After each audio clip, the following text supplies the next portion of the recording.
I'm a sustainability consultant. I am also a certified B Corp. I certified my company in 2010, and kind of my focus has been initially to help businesses with a few things. So it's been to help companies certify as B Corps. So I've helped people like Tiva. There's actually the first B Corp funeral home in San Francisco. I helped certify them.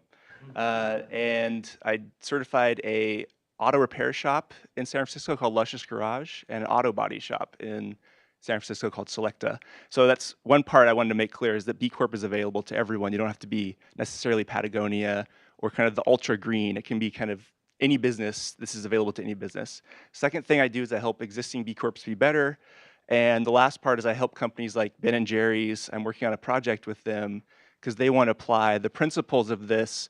Ben & Jerry's is a certified B Corporation, but they have a huge supply chain, and most of their environmental footprint is in their supply chain. So what I'm doing is I'm helping them use the B Corp assessment on their 5 biggest suppliers. And so they can have a metric to say from 0 to 200, I know how well each of my suppliers is doing. So it's a way to put, like Don was saying, a way to measure social and environmental performance. So the kind of theme behind B corporations is using business as a force for good. So again, we're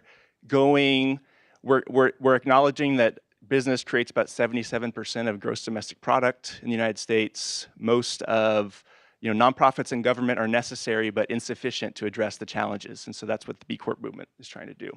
So I like to use this this cartoon. It says, yes, the planet got destroyed, but for a beautiful moment in time, we created a lot of value for shareholders. So it's kind of, there's a cultural expectation, I think, for business to make money and to grow. And so this is saying, how do we really look at that and incentivize business to be better? So Don spoke a little bit about Jay. Jay is one of the co-founders of B Lab, and he says we can't change the outcomes unless we change the rules of the game. So I really like this part about B corporations, because B corporations are not pointing fingers and saying business is horrible, like you damn business people. It's saying business is creating the outcomes that the system has set up for itself. So it's not like business people are evil, it's just that they're doing what they're doing because we have a system that rewards short-term financial performance. And so they're just playing by those rules, and it's creating these kind of negative outcomes. But I think that's very important for me, is to not point fingers, but look at positive solutions.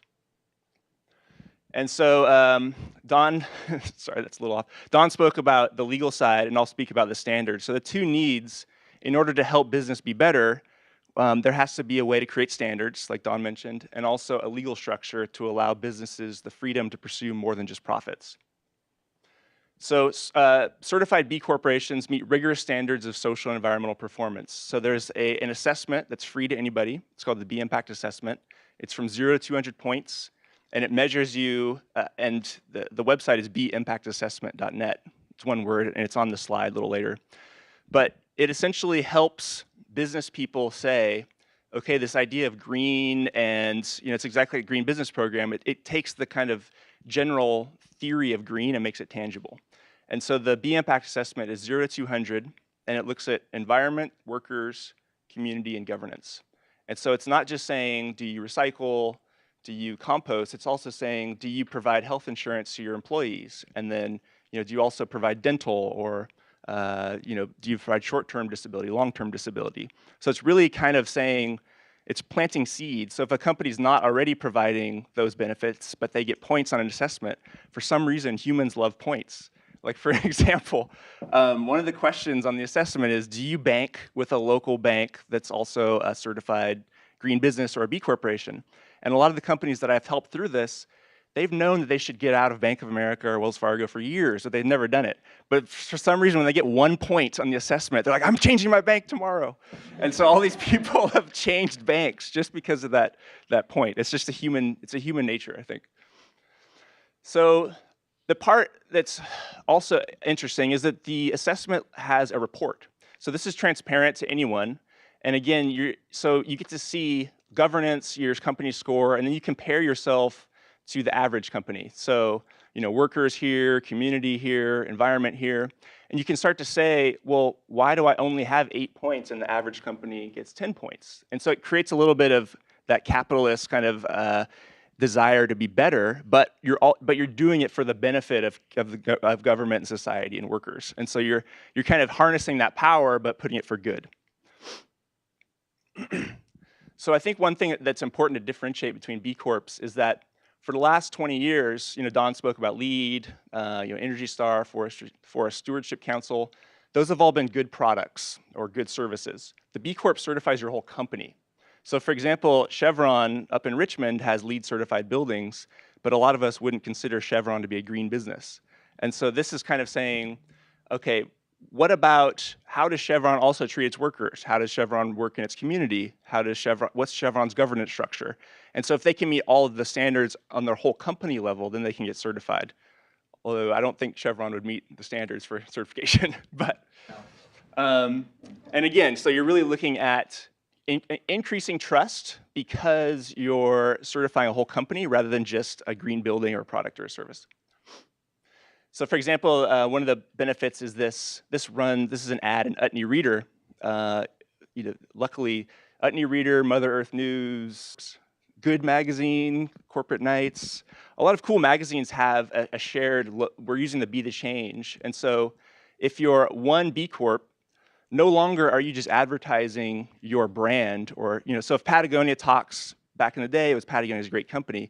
But now as a certified B Corp, Don and I, whenever Patagonia talks, it's benefiting the B Corp brand. And so there's thousands of companies around the world that are sharing in this kind of global movement to redefine success in business. So it's really taking what a lot of us know, which is we should be a better business, but it's creating a collective voice for that and kind of giving us the power of community. And again, here's some of the businesses. So New Belgium Brewery just certified, Dansko, 7th Generation, Patagonia, Chabot, Etsy, Clean Canteen, Guayaquil, Method, Ben & Jerry's, King Arthur Flour, Plum Organics. And so you have a lot of these companies that I've always looked up to as being a great model of doing business for good.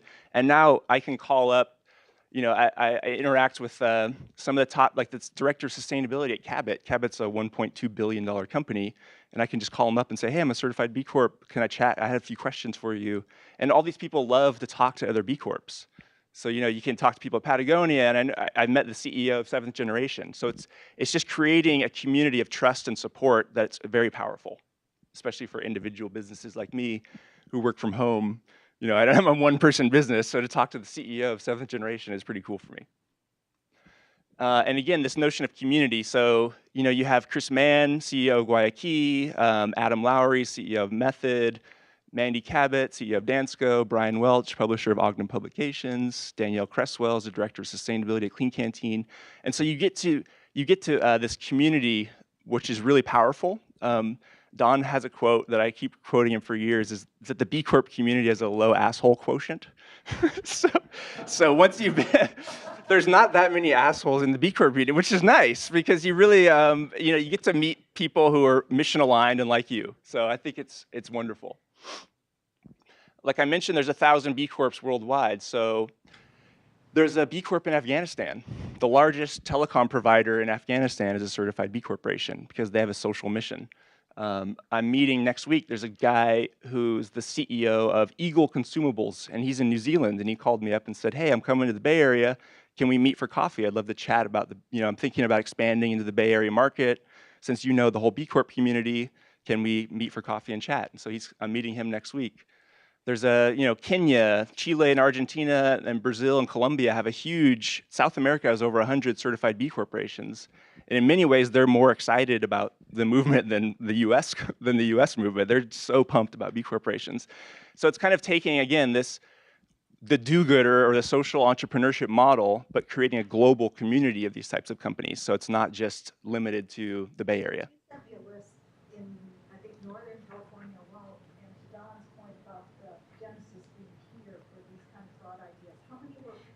So there's 155 B corporations in Northern California, in the Bay Area. So this is 20%, a little less than 20% of the entire global community is here. So this is the spot. Like Don kept mentioning, this is the hot spot for innovation. This is also the hot spot for certified B corporations. Don mentioned legal. I'm pretty much not going to talk about this. I just had 2 or 3 slides. must consider the interests of all stakeholders when making decisions. So again, the certified B Corporation is created by a third-party nonprofit called B Lab. It's a certification just like LEED or SF Green Business or Alameda County Green Business.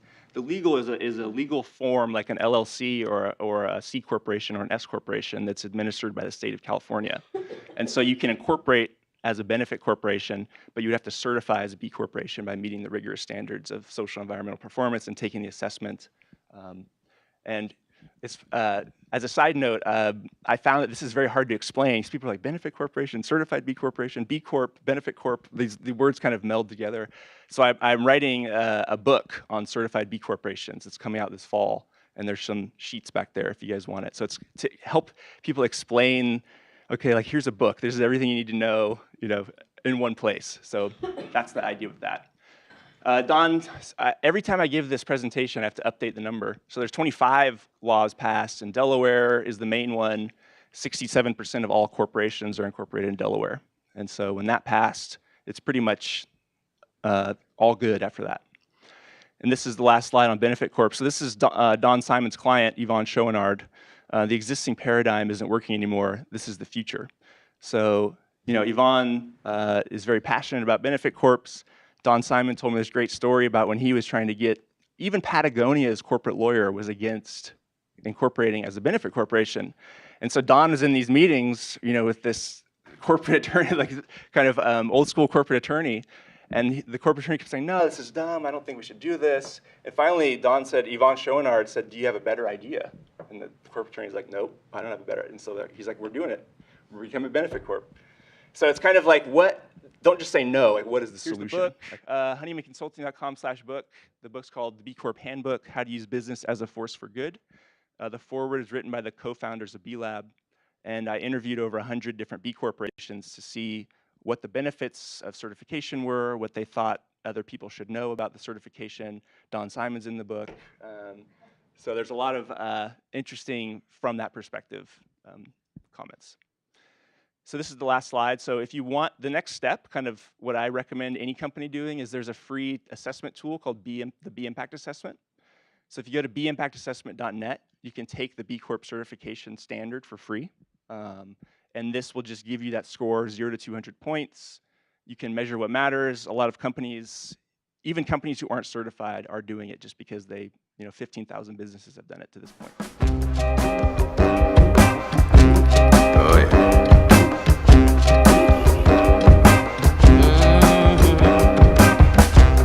You hold it, but don't hold it down. Don't oversell it. You can hang